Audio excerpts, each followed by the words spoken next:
इन्हां बिलों के विरोध दे विच हां ते मैं क्यों विरोध दे विच हां मैं वो डिस्कशन करांगा। मैं तिन्ने बिल पढ़े ने अते हुण मैं इहदी डिस्कशन करन जा रहा तो मैं ये भी दसना चाहांगा कि ये वीडियो किसी तरह भी पोलीटिकली मोटिवेटेड नहीं है अते ये फार्मर्स के जिहड़े जैनुअन कंसर्न ने जिहड़े असली मुद्दे ने उन्हां नूं लैके है। This video is not politically motivated. This is regarding the genuine concerns of the farmers beyond political fracas. तो ये तिन्ने बिल ने सब तो पहला फार्म्स बिल 2020 पहला बिल है farms produce trade and commerce promotion and facilitation bill 2020। हुण नाम ही इन्ना ज़्यादा औखा, मैं इहदा एक सिंपल जिहा नाम जो सोचा है वो है मंडी बिल। ठीक है जी, हुण आपां इहनूं अगे तो मंडी बिल ही कहांगे। इस तो बाद है farmers empowerment of protection agreement of price assurance and farm services bill.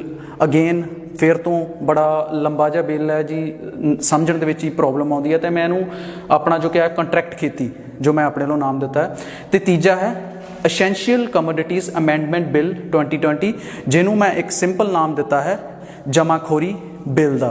तो इस वीडियो के विच आपां तिन्ने डिस्कस करांगे, जो भी इंपोर्टेंट पॉइंट होणगे वो दसांगे। तो मैं तिन्ने बिल मेरे कोले मेरा फोन है तो उहदे विच PDF दे विच तिन्ने बिल ने ते अते ये मैं तिन्ने बिल पढ़े हुए ने। तो दोस्तों हुण मैं मंडी बिल बारे गल करन जा रहा हाँ। तिन्नां बिलों के विचों जिहड़ा साडा विरोध करन दा जिहड़ा मेन मकसद है वो इसे विच ही जिहड़े ज़्यादा पॉइंट ने उन्हां दे उत्ते साडा विरोध है। वो की पॉइंट ने उन्हां दे विचों मेन पॉइंट जिहड़े ने वो मैं तुहाडे नाल गल्लां सांझीआं करनियां चाहांगा। सब तो पहलां तां सरकार कहती है कि हुण तुसीं सरकारी मंडी तो बाहर जाके फसलां वेच सकदे हो प्राइवेट मंडी दे विच। सरकारी मंडी नूं पहलां की कहिंदे सन APMC agriculture produce market committee. आपां इन्ना डूंगा नहीं जाना, बस उन्होंने तुसीं ये कह दो कि ये मंडी यानी कि सरकारी मंडी सी, तुसीं उस तो बाहर जाके फसल वेच सकते हो। हुण इहदे विच एक मेन पॉइंट ये है कि सरकारी मंडी दे विच टैक्स लगदा है, कोई भी वो टैक्स अलग अलग स्टेटां दे विच अलग अलग है। APMC एक्ट दे तहत वो टैक्स लगदे सन, पर प्राइवेट मंडी दे विच कोई टैक्स नहीं होवेगा। तो बड़ी सुभाविक जी गल है कि जे प्राइवेट मंडी दे विच टैक्स नहीं है तो उत्थे फसलां वध कीमत दे विच ही विकणगियां। जे 1925 रुपये MSP कणक दी है जो कि हुण 50 रुपये सरकार ने वधाई है तो 1975 हो गई है हुण, तो जे वो तो वध ही सानू मिलूगा एक प्राइवेट मंडी दे विच, जिहदे नाल ये रास्ता खोलदा कि ये जिहड़ियां सरकारी मंडियां ने APMC चलो 1 साल ਚੱਲਣਗੀਆਂ प्राइवेट मंडियां जिथे सानू वध पैसा मिल सकता 2 साल 3 साल, पर हौली हौली ये रास्ता खोलदा आ कि APMC जिहड़ा वो खत्म हो जाणगियां, वो मंडियां मुक जाणगियां। फिर साडे कोले की बचेगा, फिर साडे कोले सिर्फ ये प्राइवेट मंडियां ही विकणगियां, जो साडा असली मुद्दा है जिहदे करके आपां विरोध कर रहे हैं कि ये मंडी एक्ट नूं खत्म करन दी एक तरकीब है। प्रधानमंत्री साहब ने कहा कि MSP खत्म नहीं होगी, कोई मंडी खत्म नहीं की जाएगी, पर जे वो सच्ची ये नहीं करना चाहते तो 15 पेजां का ये बिल है फार्म जिहड़ा पहले नंबर वाला बिल है 15 पेजां का, तो ये लिख के क्यों नहीं दिता कि सरकार MSP दा जो गारंटी दिंदी सी उस तो भज रही है। मूँह दे नाल कहण दे नाल नहीं ये गल बननी, वो जो लिखिया हुंदा किते एक पॉइंट भी इस मैं बिल पढ़िया है किते भी MSP का कोई जिक्र नहीं किया है।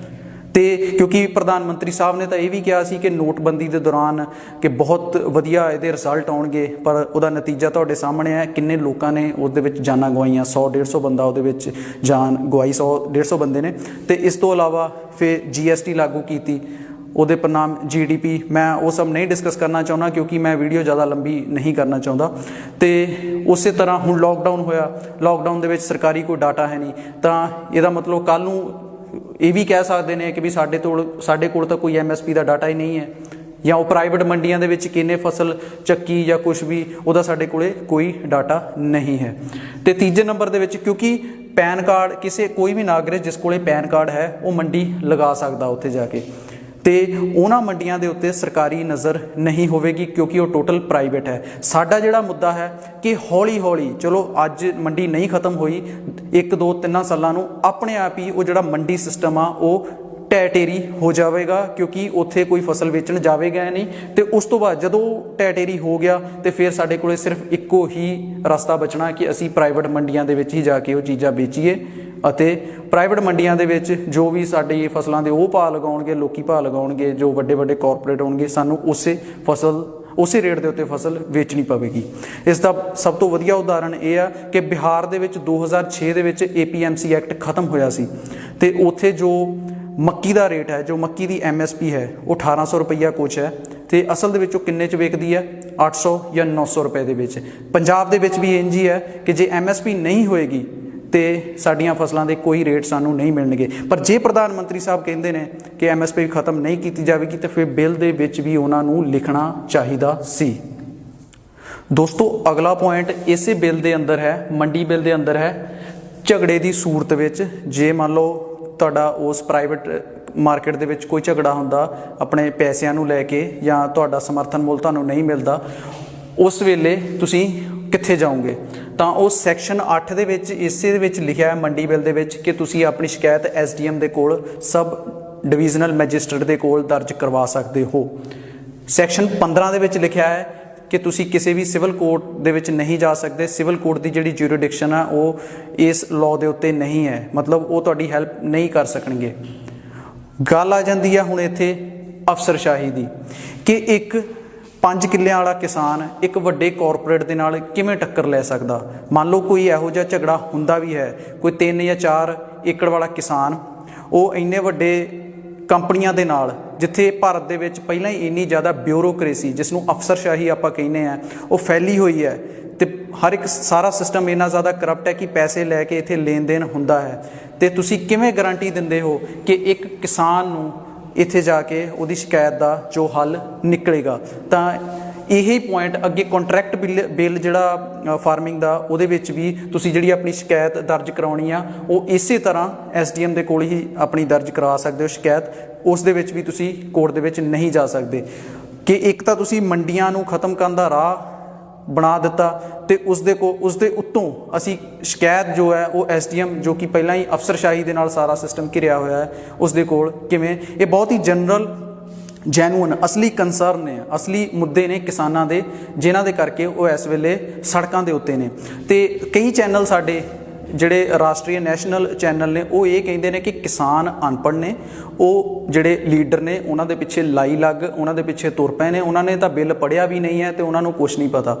ਅਤੇ ਦੋਸਤੋ, ਮੈਂ ਇੱਕ ਗੱਲ ਕਹਿਣੀ ਚਾਹਾਂਗਾ ਕਿ ਜਿਹੜਾ ਕਿਸਾਨ ਇੱਕ ਫਰਦ ਜੇ ਤੁਸੀਂ ਕਿਸੇ MBA ਨੇ ਸਟੂਡੈਂਟ ਨੇ MBA ਕੀਤੀ ਆ, ਉਹਨੂੰ ਫਰਦ ਦੇ ਦੋਗੇ, ਉਹਨੂੰ ਸਮਝ ਨਹੀਂ ਆਉਂਦੀ, ਤਾਂ ਇੱਕ ਅਨਪੜ੍ਹ ਕਿਸਾਨ ਉਹ ਸਾਰੀ ਫਰਦ ਪੜ੍ਹ ਲੈਂਦਾ। ਅਤੇ ਕਿਸਾਨ ਇੰਨਾ ਵੀ ਜ਼ਿਆਦਾ ਅਨਪੜ੍ਹ ਜਾਂ ਬੇਵਕੂਫ ਨਹੀਂ ਹੈ ਕਿ ਉਹਨੂੰ ਪਤਾ ਨਹੀਂ ਕਿ ਕੀ ਉਹਦੇ ਹੱਕ ਦੇ ਵਿੱਚ ਹੈ ਅਤੇ ਕੀ ਉਹਦੇ, ਬੇਸ਼ੱਕ ਉਹਨਾਂ ਨੂੰ ਇਹਨਾਂ ਦੇ ਨਾਮ ਨਾ ਪਤਾ ਹੋਣਗੇ, ਪਰ ਉਹਨਾਂ ਨੂੰ ਇਹ ਪਤਾ ਕਿ ਇਹ ਮੰਡੀਆਂ ਨੂੰ ਖਤਮ ਕਰਨ ਦਾ ਇੱਕ ਰਾਹ ਕੱਢਿਆ ਗਿਆ ਹੈ।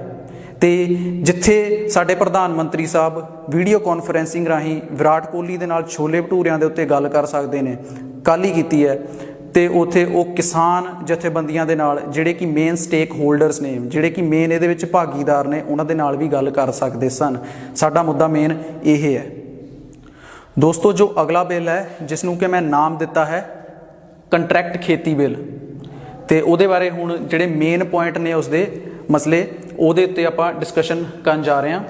ਸਭ ਤੋਂ ਪਹਿਲਾਂ ਇਸ ਬਿੱਲ ਦੇ ਵਿੱਚ ਇਹ ਹੈ ਕਿ ਵੱਡੀਆਂ ਕੰਪਨੀਆਂ ਦੇ ਨਾਲ ਕੰਟਰੈਕਟ ਕਰ ਸਕਦੇ ਹਾਂ, ਕਿ ਵੱਡੀਆਂ ਕੰਪਨੀਆਂ ਛੋਟੇ ਕਿਸਾਨਾਂ ਦੇ ਨਾਲ ਜਾਂ ਵੱਡੇ ਕਿਸਾਨਾਂ ਦੇ ਨਾਲ ਕੰਟਰੈਕਟ ਕਰ ਸਕਦੀਆਂ ਨੇ। ਉਹ ਪਹਿਲਾਂ ਹੀ ਕਹਿਣਗੀਆਂ ਕਿ ਆਹ ਫਸਲ ਉਗਾਓ ਅਤੇ ਸਾਨੂੰ ਇੰਨੀ ਉਹਦੀ ਪੈਦਾਵਾਰ, ਜੋ ਵੀ ਉਹਦਾ ਮੁੱਲ ਹੋਏਗਾ, ਤੁਹਾਨੂੰ ਇੰਨਾ ਦਿੱਤਾ ਜਾਏਗਾ। ਸਭ ਕਾਗਜ਼ੀ ਪੱਤਰੀ ਕਾਰਵਾਈ ਹੋਵੇਗੀ ਇਸ ਦੇ ਵਿੱਚ ਜਿਹੜਾ ਦੂਜਾ ਪੁਆਇੰਟ ਹੈ ਕਿ ਰਿਸਕ ਜੋ ਵੀ ਹੈ ਵੱਡੀਆਂ ਕੰਪਨੀਆਂ ਦਾ ਹੋਵੇਗਾ। ਮੰਨ ਲਓ ਕਿ ਤੁਹਾਡੀ ਫਸਲ ਬਰਬਾਦ ਹੋ ਜਾਂਦੀ ਹੈ ਜਾਂ ਕੁਛ ਵੀ ਹੁੰਦਾ, ਉਹ ਸਾਰਾ ਰਿਸਕ ਉਹ ਵੱਡੀ ਕੰਪਨੀਆਂ ਦਾ ਹੈ। ਪਰ ਇਹ ਕਾਗਜ਼ ਦੇ ਉੱਤੇ ਜੋ ਲਿਖਿਆ ਹੈ ਬਹੁਤ ਵਧੀਆ ਲੱਗਦਾ ਹੈ, ਪਰ ਕੀ ਇਹ ਅਸਲ ਦੇ ਵਿੱਚ ਹੋਵੇਗਾ?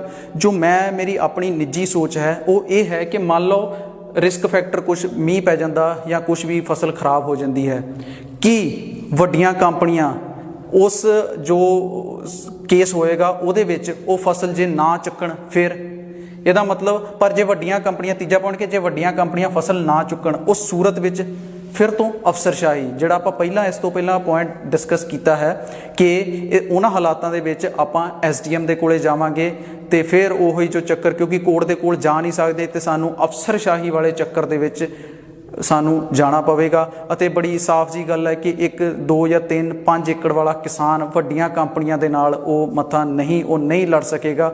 ਉਹ ਇੰਨੇ ਪੈਸੇ ਅਫਸਰਸ਼ਾਹੀ ਜਾਂ ਉਸ ਸਿਸਟਮ ਨੂੰ, ਜੋ ਕਿ ਸਾਡਾ ਸਿਸਟਮ ਕਰਪਸ਼ਨ ਦੀ ਬਲੀ ਚੜ੍ਹ ਚੁੱਕਾ ਹੈ, ਉਸ ਨੂੰ ਉਹ ਆਪਣੇ ਫਸਲਾਂ ਦੀ ਭੇਂਟ ਜਾਂ ਜੋ ਵੀ ਪੈਸੇ ਨੇ ਉਹ ਨਹੀਂ ਲਗਾ ਸਕੇਗਾ। ਇਹ ਬਹੁਤ ਵੱਡਾ ਜਿਹੜਾ ਮੇਨ ਕੰਸਰਨ ਹੈ ਇਸ ਬਿੱਲ ਦਾ, ਉਹ ਇਹ ਹੈ। ਦੋਸਤੋ, ਜੋ ਤੀਜਾ ਬਿੱਲ ਹੈ ਉਹ ਹੈ ਅਸੈਂਸ਼ੀਅਲ ਕਮੋਡਿਟੀਜ਼ ਅਮੈਂਡਮੈਂਟ ਬਿੱਲ, ਜਿਹੜਾ ਕਿ ਅਸੈਂਸ਼ੀਅਲ ਕਮੋਡਿਟੀਜ਼ ਐਕਟ 1955 ਦੇ ਵਿੱਚ ਸੋਧ ਕੀਤੀ ਗਈ ਹੈ। ਇਸ ਨੂੰ ਮੈਂ ਨਾਮ ਦਿੱਤਾ ਹੈ ਜਮਾਖੋਰੀ ਬਿੱਲ ਦਾ। ਇਹਦੇ ਵਿੱਚ ਕੀ ਹੈ ਕਿ ਹੁਣ ਤੁਸੀਂ ਆਲੂ, ਪਿਆਜ਼, ਦਾਲਾਂ, ਅਨਾਜ ਤੇ ਆਦਿ ਇਹਨਾਂ ਦੀ ਜਮਾਖੋਰੀ ਕਰ ਸਕਦੇ ਹੋ। ਪਹਿਲਾਂ ਇਹਦੇ ਉੱਤੇ ਲਿਮਿਟ ਸੀ ਕਿ ਤੁਸੀਂ ਇੰਨਾ ਕੁ ਹੀ ਅਨਾਜ ਰੱਖ ਸਕਦੇ ਹੋ, ਪਰ ਹੁਣ ਇਹਦੇ ਉੱਤੇ ਲਿਮਿਟ ਨਹੀਂ ਹੈ। ਤੇ ਇਸ ਬਿੱਲ ਨੂੰ ਦੂਜਾ ਪੁਆਇੰਟ ਇਹ ਹੈ ਕਿ ਗ੍ਰਾਹਕ ਦੇ ਨਜ਼ਰੀਏ ਦੇ ਨਾਲ ਵੇਖਣ ਦੀ ਜ਼ਰੂਰਤ ਹੈ। ਜੇ ਜਮਾਖੋਰੀ ਹੁੰਦੀ ਹੈ, ਕਾਲਾ ਬਾਜ਼ਾਰੀ ਹੁੰਦੀ ਹੈ, ਉਹਦੇ ਵਿੱਚ ਹਮੇਸ਼ਾ ਹੀ ਜਿਹੜੇ ਐਸੈਂਸ਼ੀਅਲ ਕਮੋਡਿਟੀਜ਼ ਹੁੰਦੀਆਂ ਨੇ, ਜਿਹੜੀਆਂ ਜ਼ਰੂਰੀ ਵਸਤਾਂ ਹੁੰਦੀਆਂ ਨੇ, ਉਹਨਾਂ ਦੇ ਜਿਹੜੇ ਭਾਅ ਨੇ ਉਹ ਵੱਧਦੇ ਨੇ।